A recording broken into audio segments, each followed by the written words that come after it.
Aujourd'hui, chers amis cinéphiles, nous allons parler d'un film extrêmement drôle, émouvant, je dirais même super joyeux, on va le dire. Le Soldat Ryan de Steven Spielberg. Il faut sauver le Soldat Ryan, ou Saving Private Ryan dans la langue de Shakespeare et Donald Trump, est un film de Steven Spielberg sorti en 1998. Il s'agit d'un film de guerre qui trace le parcours d'une escouade de soldats menée par James Miller, incarné par Tom Hanks, qui doit chercher le soldat James Ryan derrière les lignes ennemies après le débarquement. Puisque ses deux frères sont morts, Amérique, elle est sympa, elle fait en sorte que Ryan puisse rentrer au pays. Ils sont gentils. Alors on peut trouver plusieurs noms, Edward Burns, Matt Damon, Tom Sizemore. C'est un film qui, si vous ne l'avez pas vu, foncez le voir, parce que c'est quand même un film que je vous invite à voir, parce que niveau film de guerre, il fait partie des meilleurs. D'ailleurs, on peut regarder les récompenses au dos de cette boîte. Alors,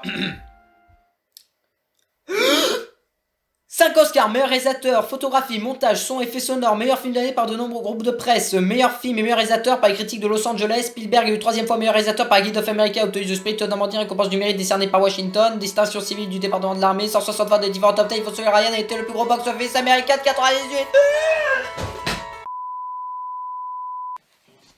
Non mais, je suis désolé, mais son IMDB halluciné. Le film a coûté 70 millions de dollars et en a rapporté 480 millions. 3 750 882 entrées en France notamment. On peut dire, je pense, que c'est un succès commercial. Et critique par ailleurs. Et ça, c'est dû au réalisme du film. Spielberg a fait en sorte que ce film soit le plus réaliste possible. Il a notamment désaturé les couleurs dans le film, c'est-à-dire réduire la saturation. Comme vous pouvez le constater, là, c'est beaucoup plus terne, contrairement à là. Voilà, désaturé, je vous rassure, on voit bien le sang, hein, vous inquiétez pas. Il faut savoir que d'ailleurs, ce réalisme a fait en sorte que le film soit noté Rated R.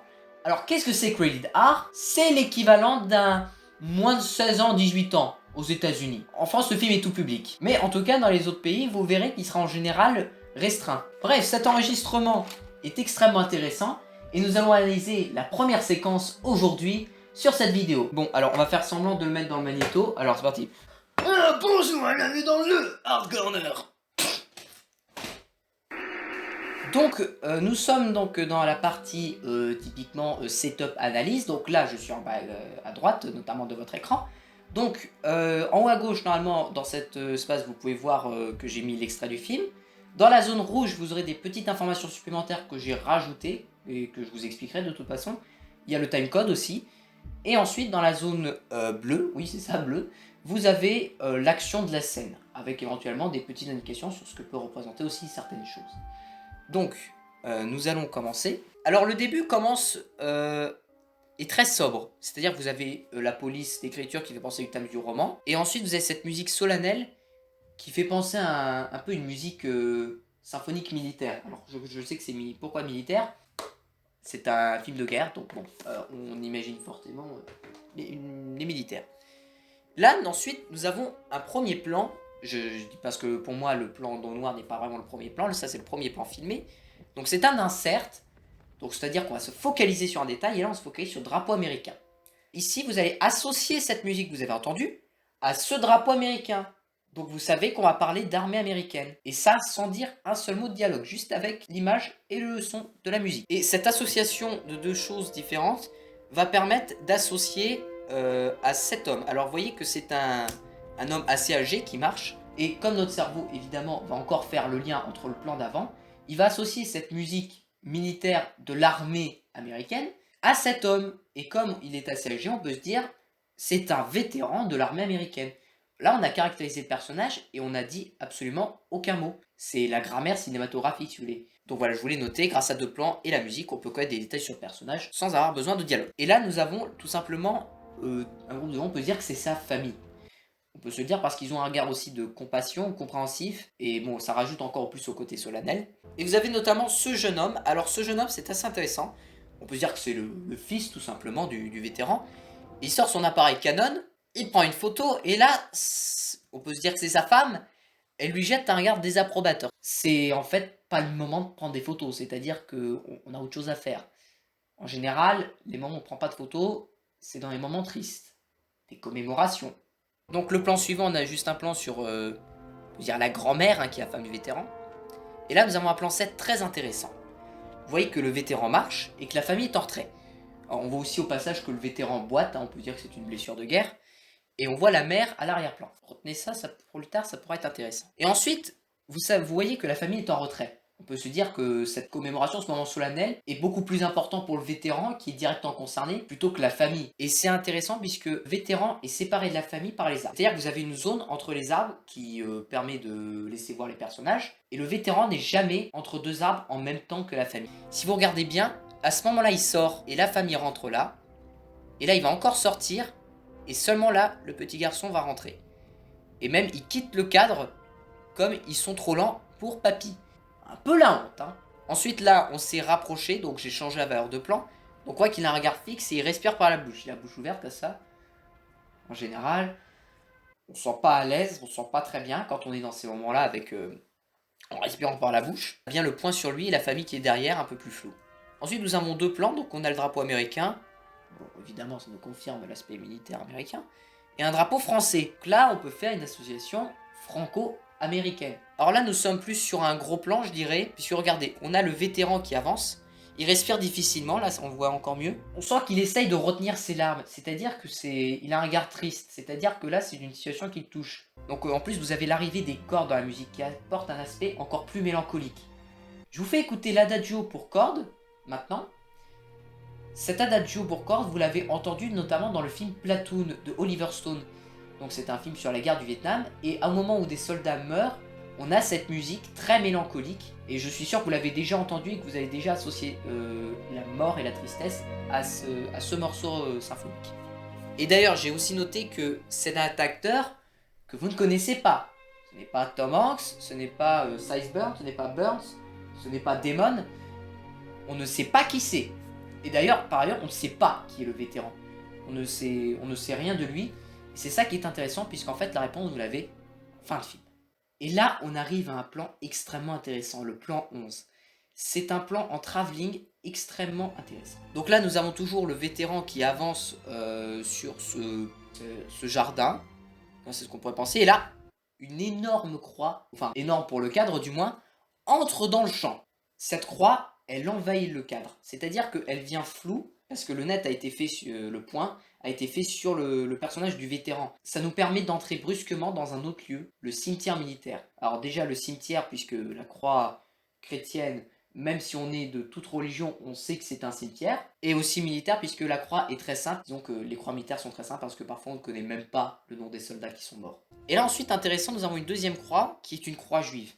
Alors, on peut dire que c'est juste un détail insignifiant, mais connaissant Spielberg, j'en doute fortement. Cette croix, cette croix juive, on peut se dire qu'elle représente une des plus importantes victimes de la Seconde Guerre mondiale, c'est-à-dire les juifs. Je crois qu'on était, je sais plus si on est sur 6 millions de juifs morts, de toute façon je noterai ça quelque part. En tout cas, on est sur un génocide planifié par l'Allemagne nazie. Donc on peut se dire que là, c'est un hommage quand Spielberg en mettant cette croix juive directement en avant.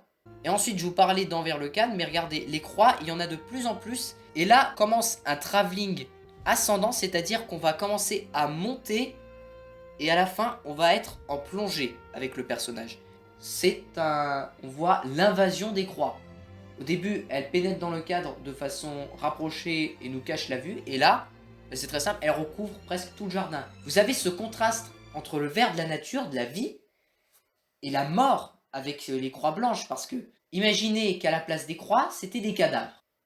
Bon, là vous me prenez pour un sociopathe déjà d'une, mais vous vous rendez compte que c'est un nombre énorme de morts qu'on a là. Et c'est ça qui est assez effrayant au passage. Je l'ai mis contraste du vert et du blanc, donc c'est vraiment l'invasion des croix. Et le plan en plus, on l'a dit, mais il est de plus en plus large. Hein, je parle plan d'ensemble, mais là on pourrait même parler de plan en général, je pense, parce qu'on n'arrive même pas à identifier. Et on a cette plongée qui non seulement nous fait un effet que le personnage nous dominons le personnage en tant que spectateur, mais qu'en plus il est tout petit dans un champ de croix gigantesque. Il y a des personnages en arrière-plan, on a l'impression qu'ils sont presque aussi grands que les croix, on les voit à peine. Ensuite c'est après un faux raccord. Ah oui, faux raccord. Alors si vous regardez bien, ici, est-ce que vous voyez un parterre sur sa droite? Non. Voilà, est-ce qu'on peut parler de faux raccord ou pas, d'une ellipse? À vous de voir. Alors, dans tous les cas, nous avons ce plan de mis ensemble, où nous avons le champ de croix qui arrive encore à la taille, comme un un champ de blé, la pire comparaison jamais faite. Donc on voit que le vétéran cherche une tombe. Donc là on voit qu'il part, regarde, et là, on sait qu'il a trouvé là. Il a un sanglot. Donc là, il a essayé de retirer ses larmes, mais là il peut plus. Il peut plus retenir. Et c'est tellement un moment triste qu'il s'effondre. Voilà. Remarquez d'ailleurs subtilement que la croix cache encore la moitié du cadre. La famille vient se recueillir du coup autour de cette tombe, dont on ne connaîtra jamais le nom, jusqu'à la fin. Ensuite, nous avons des plans généraux qui ne font qu'accentuer ce nombre gargantuesque de morts. Je vous ai dit que c'était un film joyeux, hein. Alors là, évidemment, nous avons une petite date sur ces croix, c'est le 6 juillet 1944.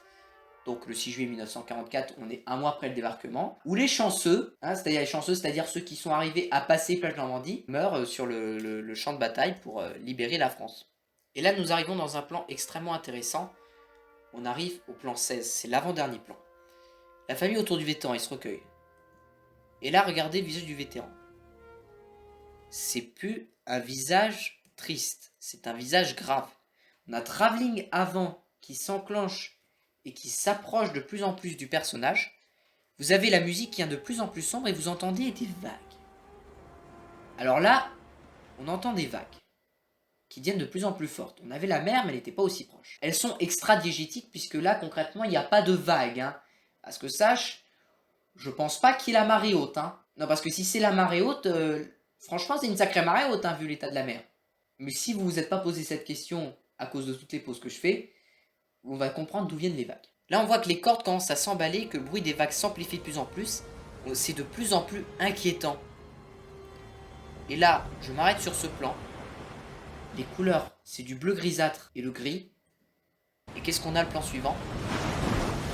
Du bleu grisâtre et du gris. Là, en fait, ce qui s'est passé, c'est qu'on a enclenché un flashback par un raccord regard. Le raccord regard, c'est tout simplement le fait de plonger dans le regard du personnage pour voir ce qu'il voit. Et là, vous voyez que les couleurs sont bien ternes, évidemment, c'est pas très joyeux. Et là, nous avons ces monticules de métal, alors j'ai pas réussi à trouver leur nom, je m'excuse, qui servaient à arrêter les chars, ils empêchaient les chars d'avancer.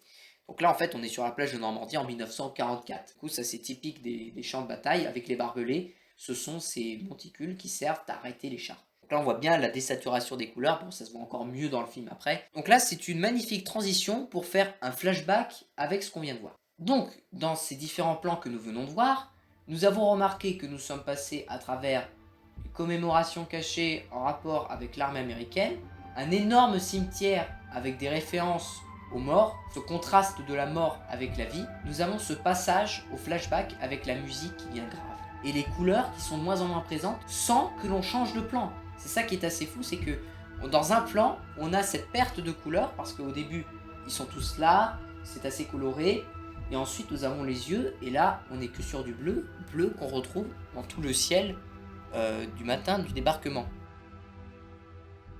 C'est pas commun de commencer un film de guerre avec un cimetière au début. Vous comprendrez que normalement on se dit soit on plonge dans l'action, soit on plonge avant, au début de la guerre, ou alors avant que le soldat ne parte pour le front. On pourrait se dire que comme dans Dunkerque c'est in medias res, ou comme dans Platoon il commence à s'engager, si je dis pas de bêtises, ou comme dans Full Metal Jacket, on commence déjà l'instruction des soldats avant qu'ils partent au front. C'est pas le cas. Ici on commence déjà par le temps présent, et avec la commémoration d'un être perdu. Spielberg commence en fait déjà avec les conséquences de la guerre. C'est-à-dire que tout ce que vous allez voir dans le film, ça a mené à ce que vous venez de voir en début. La guerre, ça peut être résumé par, je dirais, un proverbe. On ne récolte que ce que l'on sème. On sème la mort parmi tous les pays et on ne récolte que des morts. C'est assez marrant puisque je vous rappelle qu'on a parlé d'un champ de croix. Donc là, en fait, on a un champ de mort, en fait. On n'est pas sur un champ de vie, on est sur un champ stérile. Et dans ces morts, on s'en fiche de l'armée à laquelle vous avez été. On rappelle que c'est un cimetière franco-américain. Peu importe qui vous êtes, vous auriez pu être un héros d'hier comme un soldat lambda qui n'avait rien demandé. Et aussi, peu importe votre religion ou vos croyances. Ça se voit avec la croix juive qu'on aperçoit en deuxième croix, après avoir introduit le cimetière.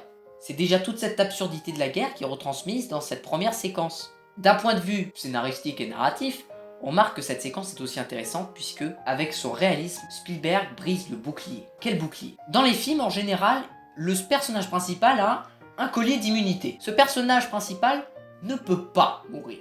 Parce que sinon, l'histoire s'arrête et... Non, ça ne marche pas. Le pire étant évidemment dans les préquels à des films, puisque là, si un personnage est présent dans les films suivants, il peut pas mourir, du coup on ne s'inquiète pas de son cas. Ou alors, on a une grosse incohérence et avec le personnage qui ressuscite par exemple, hein. Évidemment, le fameux personnage qui ressuscite. Avec ce réalisme de la guerre et le fait qu'on ne sache ni le nom du vétéran, ni le nom de la tombe sur laquelle il se recueille, les personnages que vous voyez là, tous peuvent mourir. Est-ce que le soldat Ryan a été sauvé? Est-ce que le soldat Ryan est mort et c'est celui à cette tombe? Est-ce que le soldat Ryan c'est le vétéran en lui-même? On ne sait pas. Vous ne savez pas qui va vivre. Vous ne savez pas si le soldat Ryan va être sauvé. Vous ne savez pas si le soldat Ryan va mourir. Vous ne savez pas lequel de l'escouade est le vétéran que vous voyez à l'écran. On ne sait même pas si c'est le soldat Ryan lui-même d'ailleurs. Car ce film nous rappelle une chose. Dans la guerre, tout le monde peut mourir. Du haut gradé au simple soldat. J'ai déjà dit certes, mais c'est très important que vous compreniez que c'est ce réalisme, cette retransmission de la guerre qui a rendu ce film extrêmement poignant et qui a fait qu'il a obtenu toutes ces récompenses dont je vous parlais au début. On sait que Spielberg, c'est le roi du divertissement, on dit c'est son surnom. Il a fait des films très divertissants, Jurassic Park ou Ready Player One, un de mes films préférés notamment. Mais Spielberg, c'est aussi des films beaucoup plus personnels. Le Soldat Ryan ou La Liste de Schindler, exemple encore plus concret. Dans les deux cas, nous avons la Seconde Guerre mondiale qui est dénoncée, d'une part pour le massacre de ces soldats envoyés comme chair à canon, et aussi des juifs qui ont été victimes d'un génocide, juste parce qu'ils ont osé croire en un truc.